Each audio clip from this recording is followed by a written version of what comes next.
Lo más grave aquí es que no se cumplirá lo que el gobierno federal está prometiendo, dar justicia a quienes más lo necesitan y a las personas más vulneradas en México.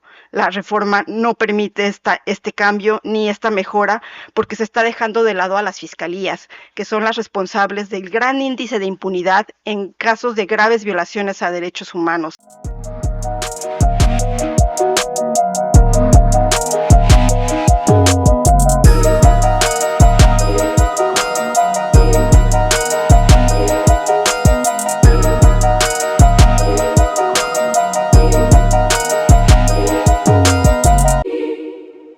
Gentiles amigos de Mirada Profunda, este espacio de periodismo sin compromisos, como siempre, bienvenidos. Tenemos el gusto de recibir al abogado mexicano, al maestro Juan Arguijo Sverdrup. Él es socio director del despacho LexCorp. Mi querido Juan, gracias. Buenos días. Gracias a ti, Jorge. Buenos días. Gracias por estos minutos. Gracias. Al contrario, ¿qué escenarios vislumbras, Juan, después de Pues, que representantes del Poder Judicial de México comparecieron ante la Corte Interamericana de Derechos Humanos por el tema de la reforma judicial? es el tema de la deforma judicial. Déjame. Fíjate que qué bien, ¿eh? Ese juego de palabras muy bueno, de la deforma judicial, sí, ciertamente. Exacto, sí. Sí, sí. Déjame hacer un paréntesis como antecedente. Estuvimos, como en todos los demás casos, apoyando al Poder Judicial. Fuimos a la Corte el día de la sesión en que se discutiría la acción de inconstitucionalidad. Fuimos todos los miembros del despacho y había puros magistrados, jueces y personal del Poder Judicial. Para llegar al Zócalo, a la Corte, tuvimos todos los obstáculos posibles por parte de nuestro gobierno, de nuestro desgobierno. Vallas, calles cerradas, nos hicieron dar muchas vueltas para llegar. Llegando a la Suprema Corte, tuvimos casi que enfrentarnos a golpes que no llegaba tanto, con la gente que no nos permitía cerrar, que eran de un frente no sabemos, eran golpeadores. Total que entre todos pudimos quitar las valles, empujar y llegar afuera de la Suprema Corte. O sea, para empezar todo eso, ¿no? Estuvimos ahí muy atentos de la sesión, nos sorprendió mucho, como todos lo saben, la ponencia del ministro Pérez Dayán. Y después de eso, pues nos fuimos todos desmotivados porque saliendo de ahí de la sesión, caminamos una cuadra y vemos que saliendo de esa cuadra, México no se ha dado cuenta del grave peligro en que está. Vemos que todo el mundo no está pendiente, no sabe lo que estamos pidiendo, lo que estamos presionando para que no se dé. Todo el mundo está en lo suyo como si no pasara nada. Entonces es totalmente, no sé si kafkiano el panorama o qué otro término utilizar. Y luego de ahí, pues ya nos fuimos todos desmotivados, pero nuevamente nos arrancan los bríos porque vemos que la Comisión Interamericana de Derechos Humanos aceptó la queja promovida por jueces y juzgadores y magistrados del Poder Judicial y además lo hizo bastante rápido, cosa que a la presidente no le gustó porque dice que qué casualidad y que está muy raro que haya sido tan rápida la aceptación de esa queja. Eso sí le parece raro, pero no el que se hayan publicado en domingo las modificaciones a la reforma fiscal ni que se hayan aprobado el momento en que llegaron a varios estados sin necesidad de leerlo y a mano alzada por todos los congresos de los estados morenistas. Pero bueno, el punto es que esta discusión que estuvimos pendientes también en la Comisión Interamericana de Derechos Humanos es muy importante porque las personas que no ubico que iban por parte del gobierno, de este gobierno federal, a hacer su réplica o su contestación a esta denuncia o queja, eh, de todo lo que dijeron que es paja, hubo algo que se encargaron todos los medios de difundir, que es que precisamente no existió ningún diagnóstico para determinar por qué procedía la deforma judicial. Es decir, a pregunta expresa de los comisionados de por qué decidieron hacer esta reforma, por qué decidieron modificar al Poder Judicial. Y dentro de la iniciativa que comentamos en su momento, recuerdas que iba a decir tu presidente, pero bueno, ya no está, ahora es tu expresidente. No es broma eso. Explicaba ahí que existía una corrupción rampante y que los magistrados ganan mucho y los jueces y liberan, bla, bla, bla, bla, pura paja. Pero nunca lo sustentaron, nunca lo justificaron, no lo acreditaron, y es decir, no hay un diagnóstico real que acredite esas, esas palabras, ¿no? O sea, ese discurso, no hay nada. Es lo mismo que pasó en el caso del aeropuerto internacional que se construyó en Texcoco.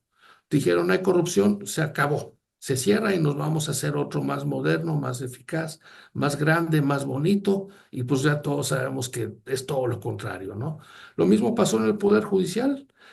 Simplemente determinaron, escribieron, ganan mucho, no puede ser, no entienden que México es otro y casi, casi no se sublevan a lo que quiere el empeorador, perdóname, el presidente de la República. No me hagas mucho caso, eso lo vas a ir quitando, ¿no? No, lo dejamos tal como está, pues. No te Bueno, preocupes. Lo dejamos tal como está. pues sí, pero luego la gente se ofende, ¿no? Entonces, de esta visita y denuncia a la Comisión Interamericana de los Derechos Humanos, estamos muy esperanzados todos los que nos dedicamos al litigio y que no somos miembros del Poder Judicial, pero que lo apoyamos totalmente al Poder Judicial Federal. Como lo comentábamos en la última plática, en los 40 años que tenemos litigando a nivel federal, nunca hemos dado ni una dádiva, ni para copias, nada de nada. Y el punto es que ese apoyo que necesitamos es porque ya se publicaron las bases y se está haciendo la convocatoria para aplicar a ser juez, a ser magistrado y en su caso a ser ministro. Sabemos que hay una renuncia grande más de la mitad de los actuales juzgadores a participar en ese show, ¿no? En esa tómbola de feria, decíamos. Y entonces, estamos animados con los resultados de la Comisión Interamericana, que aún no se han dado, pero sabemos que las facultades de esta Comisión Interamericana pues son emitir alguna recomendación y puede hacerlos desde 5 puntos de vista. La primera es que se suspendan los actos violatorios de los derechos humanos. Eso es muy bueno porque es evidente que esta reforma judicial está afectando y está violando los derechos humanos no solo de los trabajadores del Poder Judicial, sino de todo México, como lo platicábamos la vez anterior, de las familias, de todos los que litigamos, de todos los que acudimos, como lo dijo Morelos y Pavón, ¿no? Que todo aquel que tenga un problema sea escuchado por un tribunal que lo reciba y le resuelva el problema. Todos queremos ese acceso a la justicia que no se está dando con esta reforma fiscal, porque ahora para ser juzgador, ya lo platicamos, pues necesitas haber terminado la carrera con un mínimo de 8 y 5 recomendaciones. Entonces, ese es el juzgador que te va a resolver. Claro que es una violación de tus derechos humanos. Entonces, la Comisión Interamericana puede emitir ese tipo de recomendación, la suspensión de esos actos violatorios, además el que se investigue y se sancione a los responsables de la emisión de esos actos violatorios de derechos humanos y también el que se reparen los daños causados. Los daños pues son muchos, ya hemos visto al Poder Judicial todo lo que está sufriendo, lo que significa los paros que han tenido que realizar las familias de los juzgadores y de todos los trabajadores del Poder Judicial. Y también puede la Corte Interamericana introducir cambios al ordenamiento legal que implican la violación de los derechos humanos. Es decir, meterle mano a al proyecto de reforma judicial, que ya no es proyecto, ¿no? Ya pasó, ya se aplicó. Y por último, el que se requiera la adopción de otras medidas o acciones legales. Todo esto puede hacer la Comisión Interamericana de Derechos Humanos. Ahora, como son recomendaciones, pues claro que a este desgobierno no le va a importar, no le va a importar porque no aplica, no atiende a nada. Es, como decían antes allá en la Merced, no voy derecho y no me quito. Y si me pegan, me desquito. Así. Entonces, no sabe nada. La ventaja es que de la Comisión Interamericana, esta puede promover ante la Corte Interamericana, que es lo que se busca, que ya es un tribunal internacional, no internacional, es de América, de las Américas, de América Latina, la Corte Interamericana de Derechos Humanos, para que este órgano judicial autónomo que emite sentencias, tiene su sede en San José de Costa Rica y está integrada por 7 jueces, pues emita sentencias que son obligatorias y vinculatorias para el Estado mexicano. Pero hemos visto que con todo y la emisión de estas sentencias tampoco hace caso este desgobierno. Simplemente no hace mucho emitió una sentencia obligatoria para que la prisión preventiva oficiosa se descarte de la Constitución y de las leyes de México. No lo ha hecho, no le importa, no escucha, no oye y la sigue aplicando. Y no nada, la sigue aplicando. Se aprobó lo que es la prisión preventiva oficiosa que ya estaba contemplada, pero haciendo la actualización de más casos que implican la prisión preventiva oficiosa. Se contemplaba, entre otros, el narcomenudeo y la evasión fiscal. La sacaron porque ante la presión de toda la gente lo sacaron. Pero quedan otros 3 o 4 conceptos en los cuales se amplía la lista de prisión preventiva oficiosa. Entre otros quedó el referente a que se emitan comprobantes fiscales sin que se acredite la materialidad de la operación. Esto es muy delicado porque la materialidad de la operación es tan subjetiva para la autoridad que aunque le lleves los pelos de la burra, se los des en la mano, no le importa, no lo ve, dice no, para mí no hay materialidad. Y basta esto para que seas, si hubo 2 o más personas que claramente sí lo hubo porque se emitió el comprobante, se hizo una operación, hubo más de 2 personas, es crimen organizado. Además, es prisión preventiva oficiosa.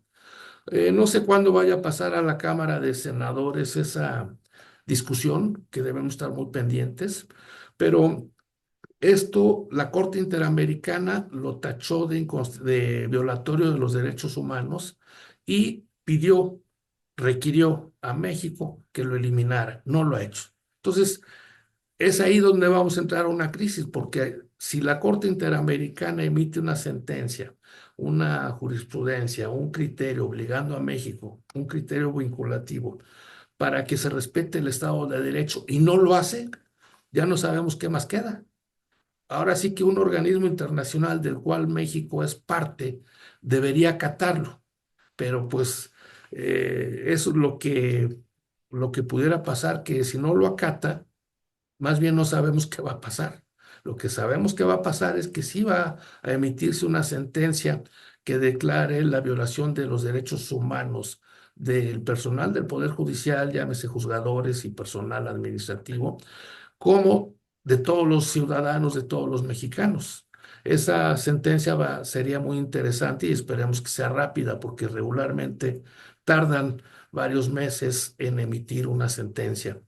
Ahora, esa violación de los derechos humanos, lo único que nos determina o concluye es regresar a un régimen autoritario que yo creo que tú y yo lo vimos en las épocas del PRI, de cuando el PRI tenía el control del poder legislativo, del poder judicial.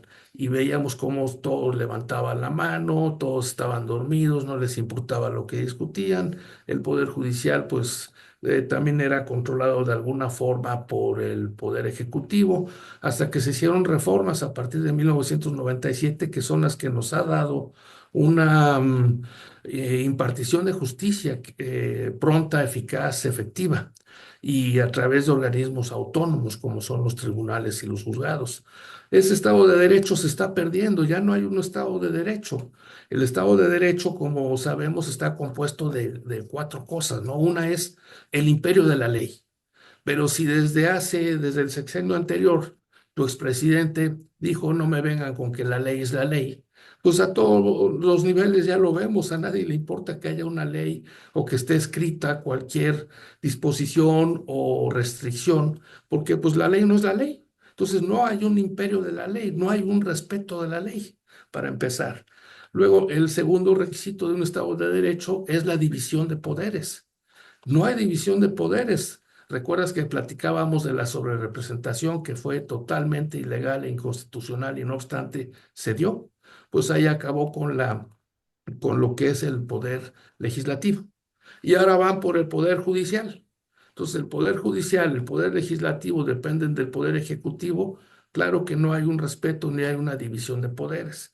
Entonces ya tenemos dos elementos fuera de los cuatro que indican que somos un Estado de Derecho. El tercero es precisamente la legalidad de la administración del gobierno, es decir, que se actúe según la ley a través de un control judicial. A partir de 2025 de agosto no va a haber ese control judicial porque claro que los jueces, magistrados que salgan electos en la famosa tómbola, que ayer ya dijo también el expresidente de la Suprema Corte que ni siquiera él entendía cómo iba a funcionar, cuando él es parte de la comisión de los jueces que van a elegir a su vez a los jueces y a los magistrados. Entonces, a partir de ese momento, se acabó la legalidad de la administración. No va a haber un control judicial eficaz, efectivo, que sea imparcial. Y el último punto que también estamos viendo que es uno de los cuatro puntos que nos sustenta el Estado de Derecho, es el respeto de los derechos humanos. Pues lo acabamos de platicar, ¿no? Los derechos humanos son aquellos derechos fundamentales que tenemos todos, entre otros, en la Convención Americana se establece en el artículo 8 el acceso a recursos eficaces ante tribunales independientes. Entonces, los cuatro puntos que sustentan un Estado de Derecho se acabaron. Se acabaron con este régimen, con el anterior. ¿Y qué significa? Significa que estamos en un autoritarismo total, pleno, absoluto. Eso es muy peligroso. Y lo vimos ayer simplemente, ¿no? Porque dentro de las 19 propuestas de reformas constitucionales que plantearon el 5 de febrero, hay que recordar que viene una que es precisamente la de eliminar a los organismos independientes como son el INAI, la CRE, varios de estos institutos que ya está en camino a desaparecer. ¿Qué significó el aplicar esa reforma constitucional?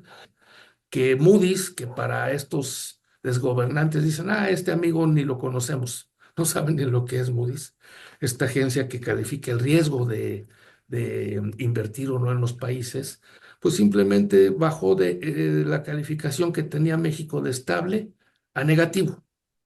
Y eso significa pues depreciación, devaluación, inflación, y lo estamos viendo, ¿no? O sea, todos los precios para arriba y el que los inversionistas se vayan del país. Eso es precisamente cuando no existe un régimen de derecho porque está todo controlado por un poder ejecutivo que controla a los otros dos. Entonces, eso es muy breve donde estamos hoy. Y cada día que avanzamos vemos más deterioro, o vemos más un clavo más al ataúd por día que pase, ¿no? Al ataúd de la democracia en México. El siguiente paso, me parece, Juan, sería el que México, bueno, no México, el gobierno de México denuncie los convenios internacionales. No sé si sea la palabra correcta. El que México deje de formar parte de los convenios internacionales para que simplemente sea la constitución de ellos la que rija. Y lo digo porque en la quinta Asamblea Nacional o la quinta jornada de disque diálogo que hubo del Poder Legislativo de la Cámara de Diputados con jueces, magistrados, ministros, ya iba a decir perredista, es que es prácticamente lo mismo. El morenista Leonel Godoy dijo que no era posible que los mexicanos se tuvieran que supeditar al derecho internacional. Más o menos, palabras más, palabras menos. Entonces, creo que el siguiente paso sería el separarse, el desconocer, creo que sería un término correcto, el desconocer los convenios internacionales firmados con anterioridad. Sí, y eso sería muy grave porque para empezar ya por ahí en Canadá establecieron la posibilidad de excluir a México del Tratado de Libre Comercio por toda esta falta del Estado de Derecho. Ya dijo Ebrard que eso no es cierto, no va a pasar, que Canadá no sobrevive sin México a Estados Unidos y pura palabrería. Pero además de que corremos el riesgo de que sean los otros países los que nos excluyan y como bien estás apuntando, México diga, no, ya no lo respeto, ya no participo, ya no me interesa, porque México no necesita a nadie. ¿Qué es lo que está haciendo? Está cumpliendo con una agenda que ya habíamos visto y comentando, ¿no?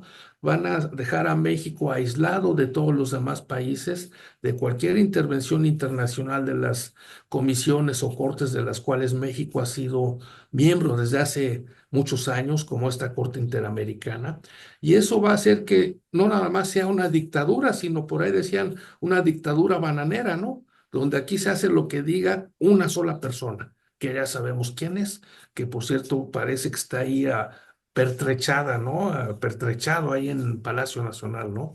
Nunca habíamos visto tanto eh, desglose o disposición de seguridad pública en Palacio Nacional, pero bueno, me estoy desviando del tema, ¿no?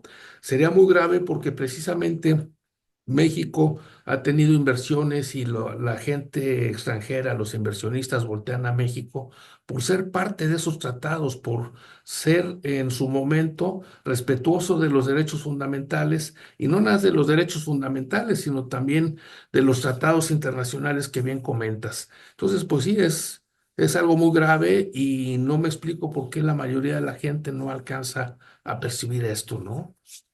Definitivamente.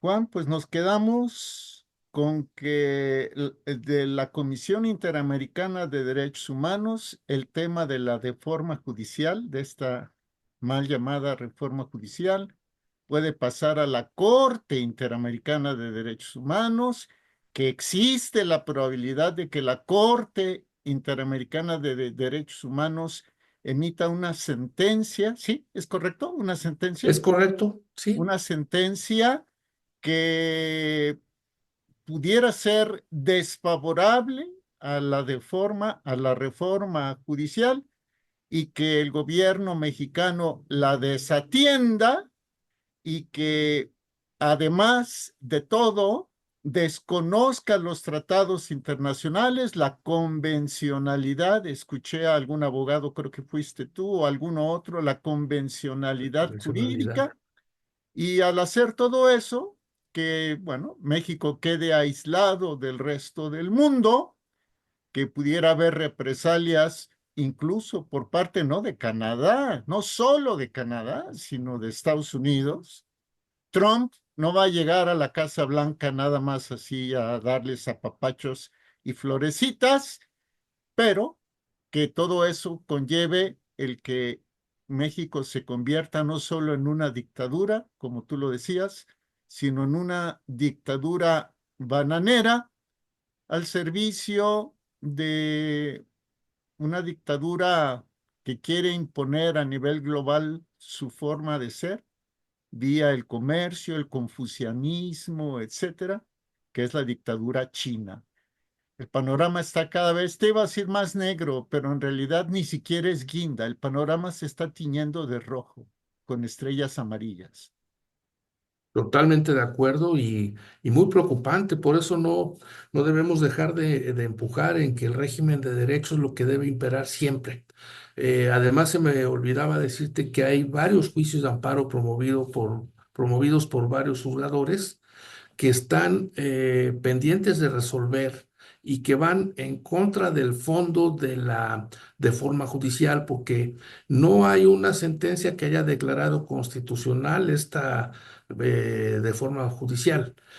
Simplemente se desatendió por la votación en la Corte, se desestimó, pero no hay un pronunciamiento sobre el fondo en el cual en esos juicios de amparo existentes, ahí sí vamos a tener también a nivel local algunas sentencias que en su momento harán jurisprudencia para tirar esa de forma judicial. Entonces, si lo vemos desde el punto de vista positivo, tenemos el resultado que se darán con esos juicios de amparo. La Comisión Interamericana de Derechos Humanos con la recomendación o recomendaciones que hagan y la Corte Interamericana con la sentencia que emitan. Entonces, pues ahora sí que estamos al pendiente de lo que suceda. Iba a Y decir Joaquín, pero no. oye, yo te pido, gracias Juan, yo te pido que por favor nos sigas orientando. Y digo nos porque hay personas que siguen de manera convencida y Sí, crítica este canal. Y cada vez vamos siendo un poquito más, un poquito más. No buscamos llegar a las mayorías y no buscamos una popularidad vana, no, eso no se busca. Lo que buscamos es ayudar a crear conciencia, a formar, a que las personas que nos siguen escuchen razones, escuchen argumentos, tengan pruebas fehacientes, encuentren contenidos que sean además éticos y lógicos y que esas personas en sus ámbitos también empujen, porque sería muy triste. Ya estoy editorializando, Juan, discúlpame. Sería muy triste que nuestros hijos, nuestros nietos y los bisnietos, que las próximas generaciones estén encerradas en una dictadura, por una dictadura bananera, donde gobierna lo peor de lo peor. efectivamente, nunca habíamos visto algo tan grave, ¿no? Platicaba al inicio de esto de cuando éramos adolescentes, niños del régimen que nos tocó vivir y que pues tú como niños o adolescentes no lo veías mal y así habíamos vivido, ¿no? Pero esto nunca jamás lo habíamos visto ni habíamos previsto en nuestra imaginación. Es totalmente algo, pues más que negro, hasta nefasto, ¿no? Sí, eh, Juan, es el mismo PRI socialista, el de Lázaro Cárdenas, el de, bueno, el de toda esa camada, es el mismo PRI socialista, comunista, que recibió perfectamente a la actual presidenta de la República, ¿no? Sí, Entonces, es correcto. simplemente cambian los nombres, cambian las circunstancias de tiempos, pero la ideología es la misma. No habían llegado a tanto, ¿eh? Con Cárdenas, con Lázaro Cárdenas lo intentaron, Sí, el es- corporativismo, pero ahora es algo sí, inédito en la historia de México. sí, y si recordamos un poco a George Orwell en 1984, que cuando hicimos lectura de este libro y lo acabamos de releer, realmente es algo totalmente que creíamos que era ficción, ¿no? A la Secretaría de Guerra ahora le vamos a llamar Secretaría de la Paz. Y a la Secretaría de Salud ahora le vamos a llamar del Bienestar. Y cosas de ese tipo, ¿no? Les cambian los nombres, les cambian las palabras, pero es para tapar algo que es realmente malo para todos los mexicanos. Entonces, pues sí, tienes toda la razón. Esperemos que regresemos a un régimen de derecho donde se respete el Estado de Derecho. Totalmente. Juan, ¿seguimos platicando pronto? Seguimos platicando con gusto. Me encanta. Muchas gracias. Te Sí. mando un fuerte abrazo. Gracias, Jorge. Igualmente, que estés muy bien. Gracias. Igualmente. Ha sido el maestro Juan Argijo Sverdrup. Él es socio director del Lex Corp abogado mexicano, y sobre todo también gracias a usted, porque como siempre decimos, nos ve, nos oye y participa. Hasta la próxima. Con relación a la reforma, esta no solo es regresiva a la acción afirmativa implementada, sino que ha truncado nuestro proyecto de vida, pero en términos más amplios, quebranta gravemente la institucionalidad y el Estado democrático de derecho. En un hecho sin precedente en la región, el Estado mexicano, desacatando sus obligaciones internacionales, inició un proceso de destitución arbitraria de todas las juezas y jueces en el país, lo que constituye una violación masiva de derechos humanos. Solo en el nivel federal se destituirán a 1,782 personas operadoras de justicia, de las cuales 486 son mujeres.